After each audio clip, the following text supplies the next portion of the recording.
वसावारीचा घेतला पावलांनी आम्हा वाळवंटी तुझी सावली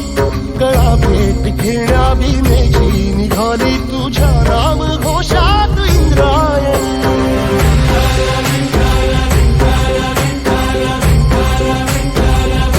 भिडे आसमंती ध्वजा वैष्णवांची उभी पंढरी आज नादावली तुझे नाव ओठी तुझे रूप धानी जीवाला तुझी आज गाला घरी जरी बाप साऱ्या जगाचा परी